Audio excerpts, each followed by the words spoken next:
Welcome to divine dishes by Bina. જય સ્વામિનારાયણ બધાને. Soft અને જ્યુસી ઘરે ગુલાબજાંબુ કેવી રીતે બને અને તે પણ કાળા ગુલાબજાંબુ, તે આપણે આજે જોઈશું. ગેસ ચાલુ કરીશું અને એક પેન મૂકીશું અને એની અંદર 1.5 કપ જેટલું વોટર આપણે અંદર એડ કરીશું, એટલે પાણી એડ કરીશું.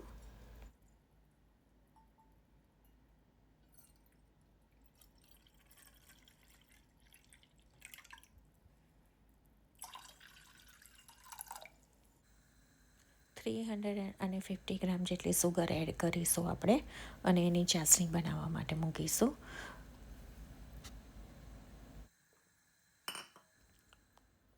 બીજી બાજુ એક થાળીમાં ખોયા લેવાના, એટલે આપણે દૂધમાંથી બનાવેલો જે માવો આવે છે ને તૈયાર મળે છે, લાવીને તમારે આવી રીતે છીણી કાઢવાનો. જે મેઝરમેન્ટ આપી છે 250 ગ્રામ, એને પહેલાં આપણે એક બાજુએ છીણી કાઢવાનો.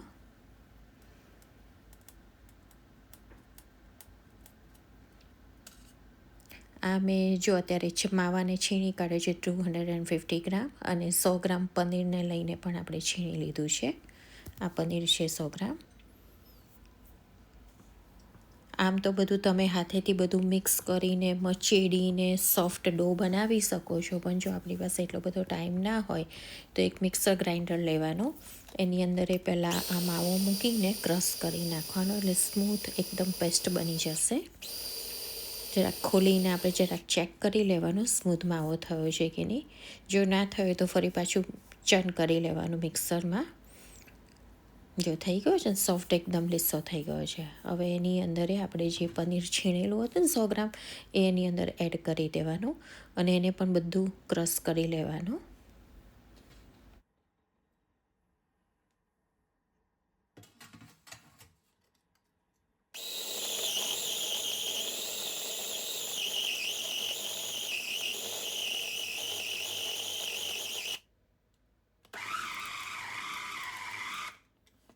જો હવે આપણો આવી રીતે ડો બની ગયો છે, એટલે હવે આપણે એને એક થાળીમાં કાઢી લેવાનો અને પછીથી આપણે હાથેથી એને થોડોક મસેડી લેવાનો. જો કણી થોડીક રહી ગઈ હોય તો બધી પ્રોપર મિક્સ થઈ જાય.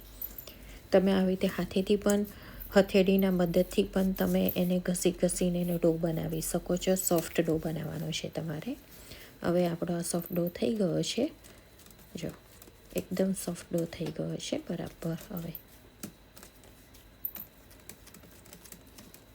હવે આપણે એની અંદર પાવડર સુગર એડ કરીશું, અંદર 2 ટીસ્પૂન જેટલી.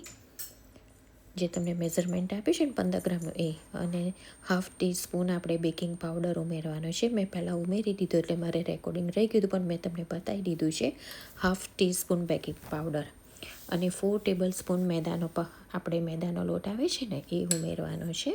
પ્લેન ફ્લાવર મેદાનો આવે ને, એ 4 ટેબલ સ્પૂન અંદર ઉમેરીને પાછું બધું બરાબર પ્રોપર મિક્સ કરી લેવાનું. જો એકદમ ડો ફાઇન સોફ્ટ સ્મૂથ ડો થઈ જશે.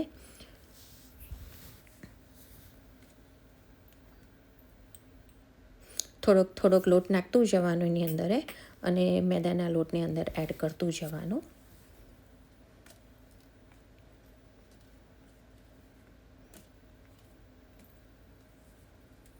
એક સામટું નહીં નાખવાનું, થોડું નાખો.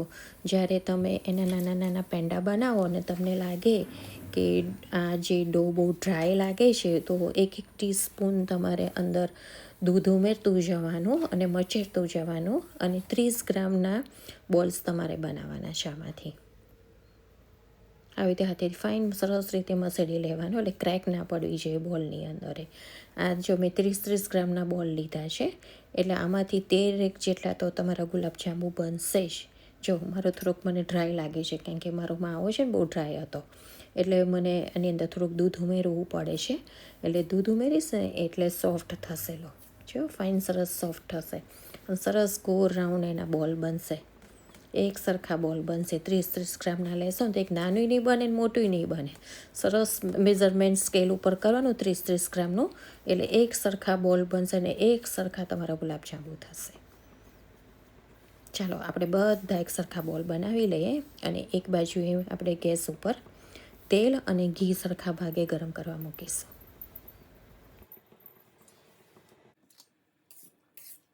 160 ડિગ્રી ઉપર આપણું તેલ અને ઘી ગરમ થઈ જાય એટલે પછી આપણે એની અંદર આપણે જે બોલ બનાવ્યા હતા એ આપણે એની અંદર પેંડા બધા એક એક કરીને ધીરે ધીરે મૂકીશું અંદર.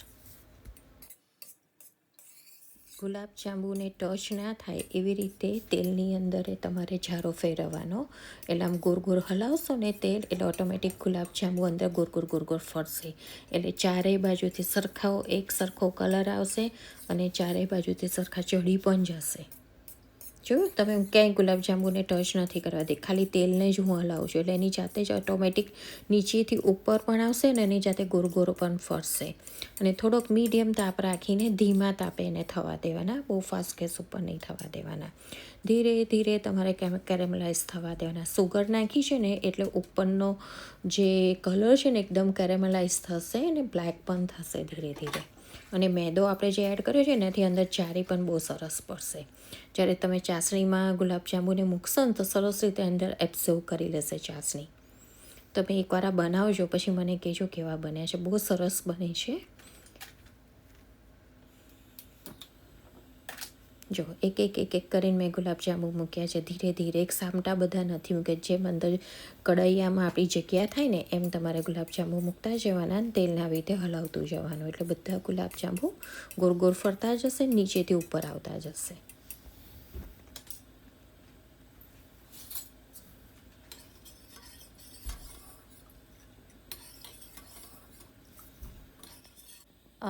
તમને જો ઘી ના ભાવતું હોય તો એટલે તેલમાં પણ તમે ગુલાબજાંબુને તળી શકો છો.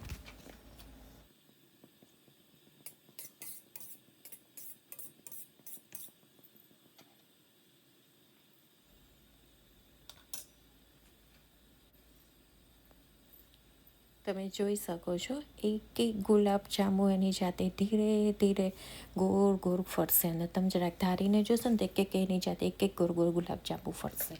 એટલે ચારેય બાજુથી કૂક થાય છે અને એનો કલર પણ ચેન્જ થાય છે. જોયું તમે એક ગુલાબજાંબુ જેમ ચોરશે ને એમ અંદર ગોળ ફરશે.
હવે આપણે બીજી બાજુ જે ચાસણી ગરમ કરવા મૂકી હતી ને એમાં સુગર પણ ઓગળી ગઈ હશે.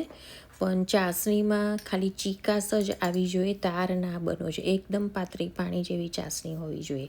ગેસ બંધ કરી દેવાનો. અંદર ઇલાયચીનો પાવડર અને ગુલાબજળ છે કે સોડાનો એસેન્સ છે, કેસર છે, એ બધું તમે અંદર એડ કરી શકો છો. અને ચાસણીને જરાક ઠંડી કરવા એક બાજુએ મૂકી દેવાની. પાતળી પાણી જેવી ચાસણી બનાવવાની છે. 1 તારની, 2 તારની, 3 તારની ચાસણી આપણે બનાવવાની નથી. આ ખાસ ધ્યાન રાખવાનું છે. એકદમ જરાક જો ચીકાશ આવી ગઈ છે ને એટલે હું ગેસ બંધ કરી દઈશ. અને પછી એક બાઉલમાં આપણે ચાસણીને કાઢી લઈશું. જે આપણી ચાસણી થઈ ગઈ છે, પાતળી પાણી જેવી ચાસણી બનાવી છે એનું ખાસ ધ્યાન રાખજો. અને એક બાઉલમાં આપણે ઠંડી કરવા મૂકીશું. છે 1 કપ સુગર લેવાની છે અને 1/2 કપ પાણી રેડીને ફરી ચાસણી બનાવવા મૂકવાની છે. એને આપણે ઘટ્ટ થવા દેવાની છે. જો આપણા ગુલાબજાંબુ કેવા સરસ ચડી ગયા છે. ધીરે ધીરે હવે કેરેમલાઇઝ થાય છે, એનો કલર બદલાય છે.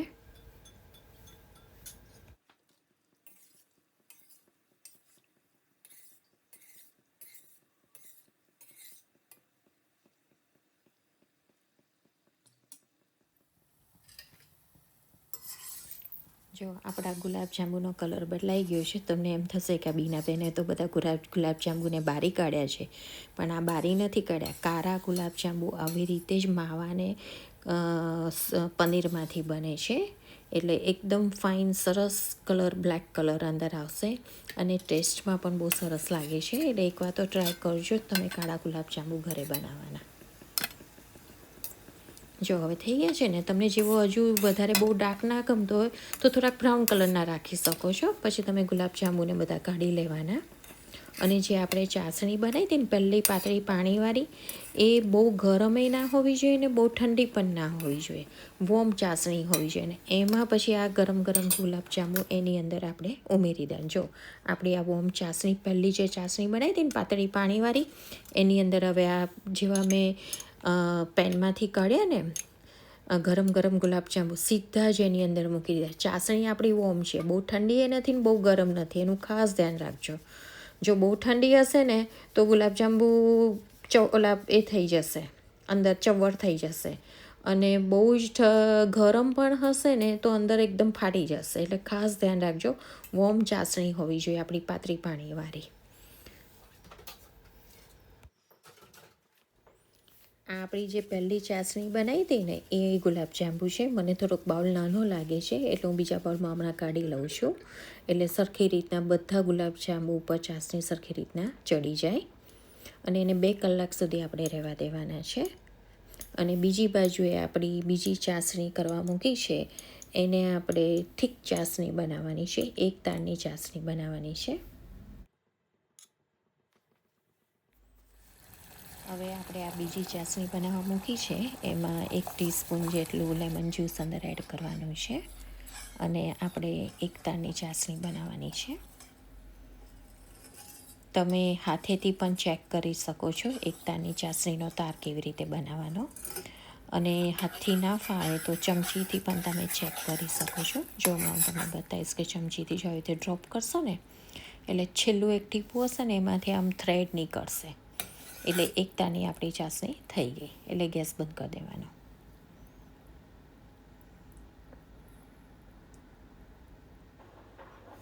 જો આ હમણાં એક થ્રેડ નીકળશે આમાંથી.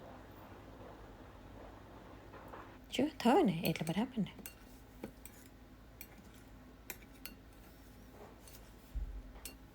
આપણે જે પહેલી ચાસણી બનાવી તેમાં સરસ ગુલાબજાંબુ પલટી ગયા છે. હવે સેકન્ડ જે ચાસણી બનાવીને 1 તારની, એમાં એક ગુલાબજાંબુ અંદર ડુબાડી અને સિરપ જે થીક 1 તારનો બનાવ્યો છે ને એ અંદર કવર થઈ જાય બરાબર સરખી રીતના. અને પછી એને બહાર કાઢી અને ઉપર બધા પિસ્તા ભભરાવી દેવાના.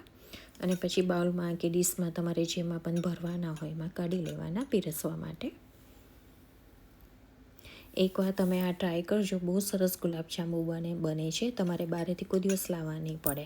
આપણે ઠાકોરજીને ધરાવવા હોય, ઘરે નાની મોટી પાર્ટી હોય, કોઈના ઘરે જવાના હોય, મીઠાઈમાં કંઈક લઈ જવાનું હોય, ત્યારે તમે આ સરસ આ ગુલાબજાંબુ બનાવીને લઈ જઈ શકો છો.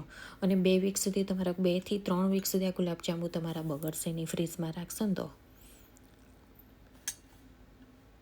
એકવાર માવાના અને પનીરના ગુલાબજાંબુ બનાવીને ટ્રાય કરજો અને પછી મને કહેજો તમને કેવા લાગ્યા.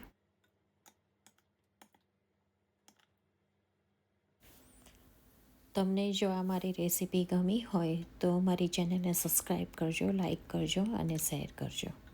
જય સ્વામિનારાયણ બધાને.